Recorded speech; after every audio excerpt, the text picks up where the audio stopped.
अस्सलाम वालेकुम dear student of class 10th। आज हम यूनिट 11 की थ्योरम की जो एक्सरसाइज है वो करेंगे। एक्सरसाइज इसमें एक ही थी 11.1, तो ये हमने की। यहाँ पे क्वेश्चन नंबर 1 है। ये कुछ थ्योरम टाइप क्वेश्चन है, तो इसमें आपने जैसे हम थ्योरम में स्टेप होते हैं, गिवन है, टू प्रूफ है, उसमें स्टेटमेंट रीज़न वगैरह लिखते हैं ना, तो उसी हिसाब से।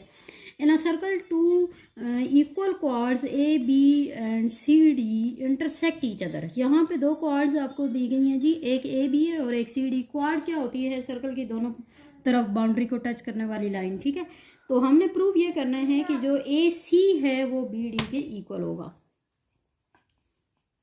तो यहाँ पे आप देखें, गिवन आपके पास क्या है, A B equal to C D, ठीक है ना। और प्रूफ आपने क्या करना है, A C equal to B D. आप यहाँ पे प्रूफ में आ जाता है। प्रूफ में स्टेटमेंट और रीजन है। स्टेटमेंट और रीजन में देखें जी, इन ट्राइंगल, यहाँ पे ट्राइंगल बन गई है सी बी डी। हम इस ट्राइंगल की बात कर रहे हैं, सी बी डी की, और बी सी ए ये वाली ट्राइंगल है, ठीक है। इन दोनों की हम बात करते हैं। तो यहाँ पे देखें सी बी दोनों में आ रहा है ना, इस ट्राइंगल में भी सी बी आ रही है लाइन और इस ट्राइंगल में भी आ रही है, तो इसका मतलब है ये इक्वल है, ये कॉमन हो गई। उसके बाद ए बी और सी डी इक्वल हैं, ये हमें गिवन है, ठीक है। उसके बाद एंगल 2 और एंगल 1 इक्वल होंगे। क्यों? क्योंकि ये सेम सेगमेंट में आ रहे हैं, ठीक है। क्योंकि ये इक्वल है ना, साइड्स इक्वल हैं और सेम सेगमेंट में ये दोनों एंगल आ रहे हैं, ये आपस में इक्वल होंगे, ठीक है।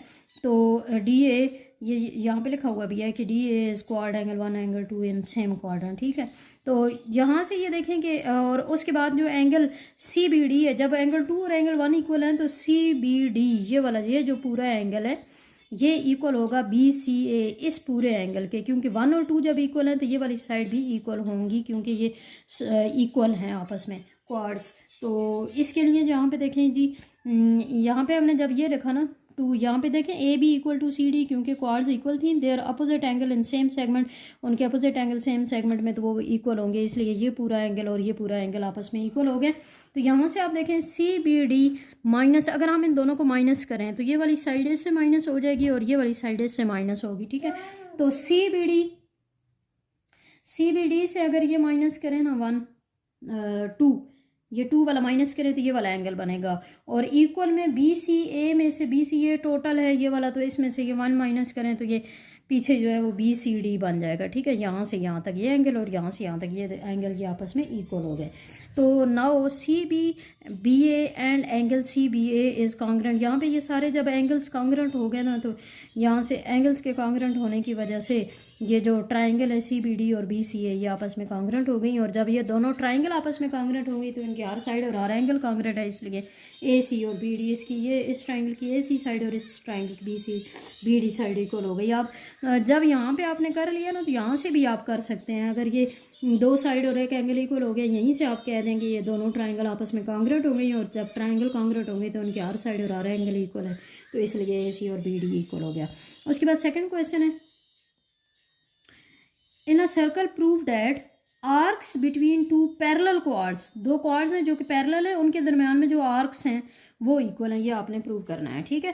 तो इसका मतलब है कि ए बी और सी डी आपस में पैरेलल है, और आपने बताना है कि ये जो आर्क है ए सी और ये जो आर्क है बी डी ये आपस में इक्वल है, ये आपने प्रूव करना है। तो हमने क्या काम किया कि हमने ए को डी से मिला दिया और इधर हमने बी को सी से मिला दिया, ठीक है। और ये एंगल्स के नेम रख दिए 1 2 3 4 5 6 7 8, ये एंगल्स को नेम दे दिए। अब यहाँ पे आपने प्रूफ में आ जाना है। प्रूफ में है जी स्टेटमेंट और रीज़न। स्टेटमेंट में देखें, एंगल 1 और एंगल 8 ये दोनों अल्टरनेट एंगल हैं, ये इक्वल हैं क्योंकि ए बी और सी डी आपस में कॉन्ग्रेंट है। इसी तरह 2 और 7 भी इक्वल हैं, ठीक है। 1 और 8 ये दोनों आपस में इक्वल हैं, और 2 से और 7 आपस में इक्वल हैं कि सेम सेगमेंट के अंदर ये आ रहे हैं ना, और ये अल्टरनेट एंगल हैं, इसलिए वर्टिकल लाइन्स के दरमियान में। तो यहाँ पे आप देखें जी कि ये जब दोनों इक्वल हैं, तो उसके बाद तीसरी बात क्या है जी, एंगल 1 और एंगल 7 इक्वल हैं। क्यों? क्योंकि एंगल 1 और एंगल 7 जो है वो बी डी जो क्वाड है उसके सेम सेगमेंट पर मौजूद है, ठीक है। ये दोनों 1 और 7 ये आपस में इक्वल हैं। तो यहाँ से आप देखें 7 इक्वल टू एंगल बी, ठीक है। 1 और 2 से 7 इक्वल टू ये एंगल 8 है। 1 और 2 से आपको जब ये देखें 1 जो है वो 7 की इक्वल है, और इधर से 1 जो है वो 8 की इक्वल है, तो यहाँ से 7 और 8 आपस में इक्वल हो गया ना। उसके बाद है 10 in triangle C M D. अब हम ये ट्राइंगल लेते हैं सी एम डी, इसको हमने एम कह दिया, ये जो जहाँ पे बाइसेक्ट सी एम डी कौन सी वाली ट्राइंगल बन रही है, ये ऊपर वाली, ठीक है। इस सी एम डी ट्राइंगल में देखें तो इसमें आपके पास जो डी एम है और सी एम है वो आपस में इक्वल हो गए, ठीक है। ये सी एम और ये डी एम बाइसेक्ट कर रही है ना जहाँ पे ये इक्वल हैं, क्योंकि एंगल्स जो आपस में इक्वल हैं इसलिए। उसके बाद सिमिलरली एम ए और एम बी भी इक्वल हैं। जिस तरह ऊपर वाले के एम सी और डी एम इक्वल है ना, इसी तरह यहाँ पे ए एम और एम बी ये भी आपस में इक्वल है। उसके बाद जब ये इक्वल हो गए तो हम अगर इस साइड को ऐड करें, उन्हें दोनों को हम ऐड कर देते हैं, तो D M plus M A equal to C M plus M B. तो ये D M plus M A ये टोटल क्या बन गया, ये पूरी लाइन। और इसी तरह एम सी और प्लस एम बी ये पूरी लाइन। तो इसका मतलब है कि ए डी और बी सी आपस में इक्वल हो गया ना। ये देखें ए डी और बी सी आपस में इक्वल आ गया था। अब हम ट्राइंगल लेते हैं जी ए बी डी और A B C. A B C ये वाली ट्राइंगल है और ए बी डी ये वाली ट्राइंगल है, ठीक है। यहाँ से ये ए बी डी अगर ये ट्राइंगल है तो अब इन ए बी सी और ए बी डी हमने ट्राइंगल ली, तो ए बी और ए बी दोनों में, क्योंकि ए बी दोनों में कॉमन है तो वो इक्वल हो गया। उसके बाद 1 और 2 हम पहले कर चुके हैं यहाँ से, क्योंकि ये दोनों 7 के इक्वल थे ना, दोनों आपस में इक्वल हैं फ्रॉम 2 और 3, तो ये भी इक्वल हो गया। उसके बाद ए डी और बी सी हम पहले प्रूव कर चुके हैं, ये भी इक्वल है। तो ये जब दो साइड और एक एंगल इक्वल हो गया, ये ट्राइंगल आपस में इक्वल हो गई। जब ट्राइंगल आपस में इक्वल हो गई तो इनके दरम्यान में ये जो आर्क बन रही है ना बी डी और ए सी, ये भी आपस में इक्वल हो गई और ये भी यही हमने प्रूव करनी थी। उसके बाद तीसरा देखें जी, given a geometric proof that a pair of bisecting क्वाड are the diameter of circle. कि दो क्वाड्स अगर आपस में बाइसेक्ट कर रही हैं तो वो डायमीटर है सर्कल का, ठीक है। बाइसेक्ट का मतलब कि एक जैसे हाफ में डिवाइड करना ना। तो यहाँ पे देखें जी ए बी और सी डी आपके पास ये दो क्वाड्स हैं, bisect each other at Q, ये क्यू पॉइंट पर एक दूसरे को बाइसेक्ट कर रही हैं। और बाइसेक्ट इस तरह से कर रही हैं कि सी क्यू और क्यू डी आपस में इक्वल हैं, इसी तरह बी क्यू और क्यू ए आपस में इक्वल है, ठीक है। बाइसेक्ट का ये मतलब हुआ ना। हमने प्रूफ क्या करना है कि ये जो ए बी और सी डी हैं ये सेंटर ऑफ सर्कल से गुजर रही हैं, मतलब कि ये डायमीटर हैं। डायमीटर वही होता है ना जो सेंटर ऑफ सर्कल से गुजरे। तो अब हम यहाँ पे क्या करेंगे कि ओ से हमने, ये सेंटर था ना, सेंटर से हमने सी डी पर एक परपेंडिकुलर ड्रा किया ओ एम। तो प्रूफ में देखें जी स्टेटमेंट और रीज़न। स्टेटमेंट में आ जाए तो ओ एम जो है वो सी डी के परपेंडिकुलर, ये हमने कंस्ट्रक्शन में किया। Therefore C M equal to D M, ठीक है। सी एम जितना है उतना ही, क्योंकि हमने सेंटर से ये बाइसेक्टर ड्रा किया ना, तो सेंटर से जब बाइसेक्टर ड्रा किया जब परपेंडिकुलर, तो इसका मतलब होता है कि जितना इस तरफ होता है उतना ही इस तरफ ये मिड पॉइंट बन जाता है। तो C M equal to D M ये थ्योरम के मुताबिक। तो M is the mid point of C D but Q is also midpoint as supposed and given. M जो है वो यहाँ पे मिड पॉइंट हो गया, जबकि क्यू हमें पहले से हमें गिवन था कि क्यू जो है वो मिड पॉइंट है। तो इसका मतलब है कि एम और क्यू दोनों मिड पॉइंट तभी हो सकते हैं जब वो एक जगह पे लाई कर रही हो। तो इसका मतलब है कि एम और क्यू एक दूसरे को कंसाइड कर रहे हैं, ठीक है। तो O M can not be perpendicular on C D, M must lie on point O as centre of circle, ठीक है। तो इसका मतलब है कि एम जो है वो सी डी पर नहीं आ रहा, बल्कि एम जो है वो असल में ओ ही है। तो यहाँ से हमें पता चल गया कि जो सी डी है वो भी डायमीटर ऑफ सर्कल का, और इसी तरह similarly A B is diameter of circle also.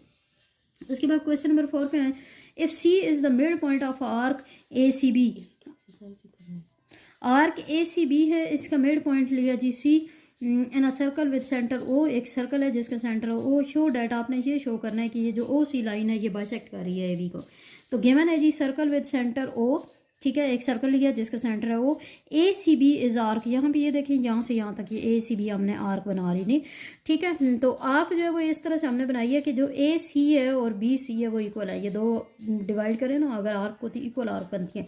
O is joint with C, O को जो है वो सी से मिला दें तो ओ सी जो कट्स ए बी, ओ सी जो है वो ए बी को कहाँ पे कट कर रहा है, एम पे। और हमने प्रूव ये करना है कि A M is equal to M B, यानी कि ये इस पे बाइसेक्ट इसको कर रही है ओ सी जो लाइन है।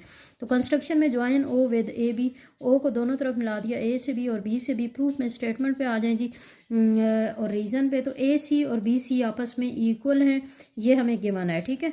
ये गिवन में है ना।